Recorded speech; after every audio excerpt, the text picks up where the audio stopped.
December 17వ తారీఖు మాకు call వచ్చింది. ఒక పేషెంట్ 23 ఏళ్ళ యువతి, మన నారాయణపేట్ వాసి అనమాట. తను ఆల్రెడీ ప్రీవియస్గా చిన్న వయసులోనే గుండె సర్జరీ జరిగింది. సో తన రెండో ప్రెగ్నెన్సీ. సో డెలివరీ కోసం నారాయణపేట నుంచి మహబూబ్నగర్ జిల్లాకి రెఫర్ చేస్తున్నారు, రిస్క్ ఎక్కువ ఉందని చెప్పేసి. సో ఇక్కడ కూడా గుండె డాక్టర్ చూసి గుండె కండిషన్ పనితీరు బాగానే పనిచేస్తుందని చెప్పేసి తనకు డెలివరీకి డేట్ ఇచ్చారు. అండ్ 16వ తారీఖు తనకు ఇక్కడ డెలివరీ జరిగింది. అప్పుడు గుండె కండిషన్ చాలా పర్ఫెక్ట్గా మంచిగా మాట్లాడుతున్న పేషెంట్. సో తనకు డెలివరీ చేయగానే ఒక 2-3 గంటల్లో సడన్గా తన బీపీ చాలా డ్రాప్ అయింది. తద్వారా హార్ట్ చాలా వీక్ అయి ఊపిరితిత్తుల్లో నీరు చేరి చాలా అవస్థలో ఉందన్నమాట. ఆక్సిజన్ లెవెల్స్ బాగా పడిపోయినాయి అండ్ బీపీ కూడా చాలా లో అయింది. దీన్ని మన మెడికల్ టెర్మినాలజీలో కార్డియోజెనిక్ షాక్ అంటాం. కార్డియోజెనిక్ షాక్ అంటే హార్ట్ ఫెయిల్ అయిన సిచ్యువేషన్లో బాడీ ఆర్గన్స్కి లో బీపీ వల్ల డ్యామేజ్ జరుగుతుంది, ఎస్పెషల్లీ కిడ్నీస్, లివర్ అండ్ మన బ్రెయిన్ కండిషన్. సో ఈ పేషెంట్కి ఇనిషియల్గా కొన్ని మందుల ద్వారా బీపీ పెంచవచ్చు, కానీ హార్ట్ పంపింగ్ చాలా వీక్గా ఉండింది. ఆల్మోస్ట్ లైక్ ఎజెక్షన్ ఫ్రాక్షన్ అనే కొలమానంతో మనం గుండె పంపింగ్ కొలుస్తాం. జనరల్గా 60-70% ఉండాలి. సో తనకు ఆల్మోస్ట్ 10% వరకే గుండె కొట్టుకుంటూ ఉంది. సో ఈ సిచ్యువేషన్లో వేరే ఆర్గన్స్ ఫెయిల్ అయ్యే ఛాన్సెస్ ఎక్కువ ఉంటాయి. సో ఇమీడియట్గా ఈ పేషెంట్ని మనము యశోద హైటెక్ సిటీకి ట్రాన్స్ఫర్ చేసాము. ట్రాన్స్ఫర్ చేసి వచ్చినప్పుడు చాలా అపస్మారక స్థితిలో ఉంది పేషెంట్. బికాస్ ఆక్సిజన్ అందకపోతే బ్రెయిన్ కూడా కొద్ది డ్యామేజ్ అయ్యే అవకాశం ఉంది.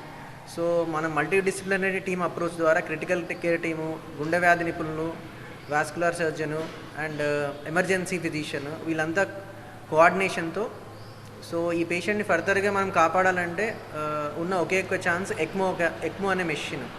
ఎక్మో అనేది it's advanced life support. So దాన్ని విఏ ఎక్మో అంటాం, వీనో ఆర్టరియల్ ఎక్మో. సో ఇది ఏం చేస్తుంది అంటే మన బాడీ కనెక్ట్ చేస్తే మన తొడ ద్వారా పెద్ద పైప్స్ ద్వారా కనెక్ట్ చేస్తాము. తద్వారా ఏం జరుగుతుంది, ఆర్టిఫిషియల్గా మనకు హార్ట్కి అండ్ లంగ్స్కి సపోర్ట్ చేస్తుంది. సో ఆర్టిఫిషియల్గా మన బీపీ పెంచుతుంది. సో తద్వారా మనము హార్ట్కి అండ్ లంగ్స్కి రెస్ట్ ఇవ్వచ్చు. సో దట్ హార్ట్ పంపింగ్ మనకు ఇంప్రూవ్ అయ్యే వరకు సపోర్ట్ చేసుకుంటూ మనం పేషెంట్ని కాపాడవచ్చు.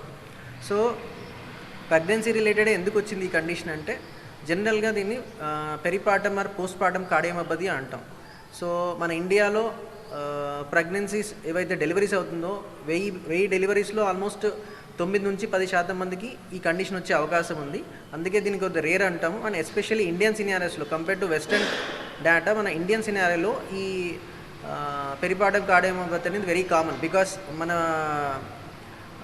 లేడీస్ కానీ మన ఉమెన్ కానీ న్యూట్రిషనలీ అనీమియా అంటే రక్తహీనత ఉండడము అండ్ ప్రెగ్నెన్సీ రిలేటెడ్గా బీపీ ఉండడము అండ్ ఒక్కోసారి ట్విన్ ప్రెగ్నెన్సీస్, ఇవన్నీ సిచ్యువేషన్స్ మన ఇన్సిడెన్స్ ఎక్కువ కాబట్టి పెరిపార్టమ్ కార్డియోమయోపతి అనే జబ్బు కూడా మన వాళ్ళలో ఎక్కువ ఇన్సిడెన్స్. అండ్ దీంట్లో మనం నియర్లీ 100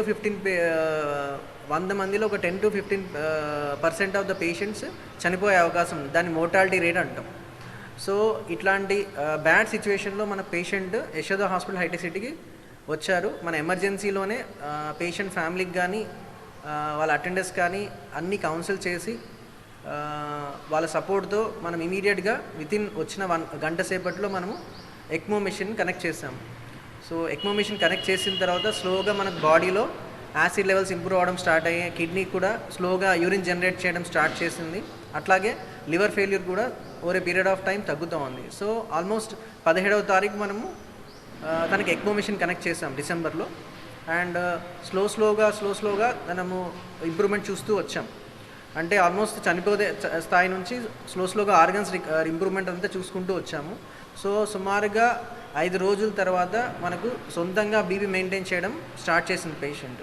మెషిన్ మెల్లిమెల్లిగా ఎక్మో మెషిన్ సపోర్ట్ తక్కువ చేసుకుంటూ 1 వీక్ తర్వాత స్లోగా మనము ఎక్మో నుంచి తనను వీన్ ఆఫ్ చేసాము. ఫస్ట్ ఆర్టరీ లైన్ తీసేసి తర్వాత నెక్స్ట్ డే మనము వీనస్ లైన్ కూడా తీసేసాము. సో అప్పటికే కిడ్నీ ఆల్మోస్ట్ రికవర్ అయ్యింది అండ్ లివర్ కూడా రికవర్ అవుతుంది. అండ్ 10% ఉన్న పంపింగ్ నియర్లీ మనకు 40% రీచ్ అయింది, ఏది హార్ట్ పంపింగ్ ఫంక్షన్. సో తర్వాత మనం స్లోగా తనను వెంటిలేటర్ నుంచి కూడా మనము బయటికి తీసుకొచ్చాం, మేబీ ఒక 2 days లేటర్. తర్వాత తను మెల్లిగా స్లోగా మొబిలైజ్ చేసి వార్డుకి షిఫ్ట్ చేసి మనం 29వ తారీఖు తను సక్సెస్ఫుల్గా డిశ్చార్జ్ చేసాం. ఈవెన్ మొన్న పేషెంట్ మనకు ఓపిక కూడా వచ్చి చూపించుకొని సాధారణ స్థితిలో నడుచుకుంటూ వచ్చింది అండ్ తన పనులు తను సొంతంగా చేసుకోగలుగుతుంది. సో ఎక్మో అనే మెషిన్ ద్వారా అడ్వాన్స్డ్ లైఫ్ సపోర్ట్ ద్వారా మనము పేషెంట్ని బతికించుకోగలిగాం. దట్ టు విత్ టైమ్లీ మన పేషెంట్ హాస్పిటల్కి తీసుకొచ్చి timely critical care team, cardiology and emergency and vascular team ద్వారా మాత్రమే ఇది సాధ్యమైంది. And family support and Yashoda Hitech City administration support కూడా చాలా ఇంపార్టెంట్. ఎందుకంటే ఎక్మో అనేది చాలా అంత ఈజీ కాదు పెట్టడం, పెట్టి మళ్ళీ దాన్ని మెయింటైన్ చేసి దాని నుంచి బయటికి తీసుకురావడం. ఎందుకంటే 10 మంది పేషెంట్కి ఎక్మో పెడితే ఆల్మోస్ట్ సర్వైవర్స్ 2-3 మాత్రమే ఉంటారు. సో డెఫినెట్గా తను ఆ 2-3లో మనము తను కాపాడగలిగాము. So that's a great achievement. And ఇంకో విషయం, మనం మహబూబ్నగర్ జిల్లా వాసి కాబట్టి మన మహబూబ్నగర్లో చాలామందికి ఫైనాన్షియల్ ఇష్యూస్ కానీ అండ్ ఈ అవగాహన ఉండకపోవచ్చు, ఐ మీన్ అడ్వాన్స్డ్ ట్రీట్మెంట్స్ అవగాహన ఉండకపోవచ్చు. నేను కూడా మహబూబ్నగర్ జిల్లా వాసిని కాబట్టి సో నాకు ఈ పేషెంట్ ఉందనగానే ఈ అడ్వాన్స్డ్ ట్రీట్మెంట్ ఉంది కాబట్టి మనం ఇమీడియట్గా తను త్వరగా షిఫ్ట్ చేసి మనము హ్యాపీగా ఇంటికి పంపించగలిగాము. సో అండ్ ఇప్పుడు పేషెంట్ అండ్ ఫ్యామిలీ కూడా చాలా హ్యాపీ అండ్ పాప కూడా డెలివరీ అయిన పాప కూడా చాలా క్షేమంగా ఉంది. మనం ఇలా చాలా అరుదుగా జరిగే ఒక కేసు గురించి మాట్లాడడానికి, ఎందుకంటే ఎక్మో అనే పరికరం గురించి మనం ఒకటి చెప్పుకోవాలి. రెండోది, ప్రెగ్నెన్సీలో ఎక్మో పెట్టడం అనేది సాధారణ విషయం అయితే కాదు. ఎందుకంటే కనుక ఇప్పుడు సార్ వివరించినట్టు ఒక ఫస్ట్ డే సర్జరీ అయిన తర్వాత ఎక్మో పెట్టడం అనేది చాలా ఛాలెంజ్ అనే చెప్పాలి. అలాంటిది ప్రెగ్నెంట్ పేషెంట్లో ఎక్మో పెట్టడం అనేది ప్రపంచంలోనే చాలా అరుదుగా జరుగుతుంది. అలాంటిది ఇలాంటి కండిషన్స్లో పెట్టడం ఇంకా అరుదుగా అని చెప్పాలి. అలాంటిది పేషెంట్ ఇంత లో స్టేట్లో అంటే ఏంటంటే గుండె పంపింగ్ వీక్ అయిపోయి అవయవాలు ఎఫెక్ట్ అయ్యి ఒకసారి గుండె ఆగిపోయి సిపిఆర్ చేసి ఆమెని మళ్ళీ వెనక్కి తీసుకొచ్చి అలాంటి సందర్భంలో ఎక్మో పెట్టి ఇప్పుడు మనం రికవర్ చేసి దాని గురించి మనం మాట్లాడుతున్నాం. ఎందుకు ఇది ఇంపార్టెంట్ అంటే కనుక నార్మల్ పేషెంట్స్లోనే మనం ఎక్మో అనేది పెడితే కనుక మార్టాలిటీ అనేది చాలా ఎక్కువగా ఉంటుంది. అయితే మనం ఇక్కడ యశోద హాస్పిటల్ గురించి చెప్పాలి. ఎందుకు అంటే కనుక అది platinum certified centre in India. అంటే ఇది ప్రపంచంలోనే ఎక్మో ప్రాక్టీస్ చేసే సెంటర్స్ అన్నిట్లో కూడా ఒక ఎల్సో అనే ఆర్గనైజేషను ఈ సెంటర్ ఎలా పనిచేస్తుంది అనే దాంట్లో ఒక గ్రేడింగ్లో మనది ప్లాటినం సర్టిఫైడ్. ఇండియాలో కేవలం ఒకే సెంటర్ ఉంది, అది యశోద హాస్పిటల్. అలాంటి సెంటర్లో మనం ఎక్మోలు చాలా కామన్గా చేస్తూ ఉంటాం, ట్రాన్స్ప్లాంట్ చేస్తూ ఉంటాం అండ్ మనం ఎయిర్ అంబులెన్స్ సర్వీసెస్ కూడా ప్రొవైడ్ చేస్తాం. అంటే ఏంటంటే ఇలాంటి పేషెంట్స్ ఎక్కడైనా మారుమూల ప్రదేశాల్లో ఉన్నా కానీ మనం అక్కడికి వెళ్ళి ఇలా ఎక్మో ఇనిషియేట్ చేసుకుని మనం పేషెంట్ని ఇక్కడికి తీసుకొచ్చే ఎక్స్పీరియన్స్ మన సెంటర్కి ఉంది. అలాంటిది ఈ పేషెంట్ రైట్ టైంలో అంటే సరైన సమయంలో సరైన ప్లేస్కి రావడం వల్ల రైట్ టైంలో మనం ఎక్మో ఇనిషియేట్ చేయగలిగిన తర్వాత గ్రాడ్యువల్గా ఆమె రికవర్ అయ్యి మనకి ఏ అవయవము ఇంజురీ లేకుండా, అంటే ఏంటంటే గుండె పంపింగ్ వీక్ అయితే బ్రెయిన్కి రక్త సరఫరా తగ్గిపోతుంది, లివర్కి తగ్గిపోతుంది, కిడ్నీకి తగ్గిపోతుంది.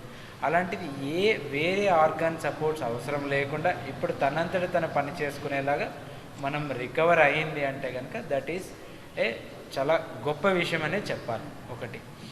రెండోది, నేను చెప్పినట్టు ఏంటంటే ఎక్మో ఈ ప్రెగ్నెంట్ పేషెంట్స్లో ఈజీ కాదు. ఎందుకంటే వాళ్ళకి ప్లేట్లెట్ ప్రాబ్లం ఉంటుంది, బ్లీడింగ్ ప్రాబ్లమ్స్ ఉంటాయి.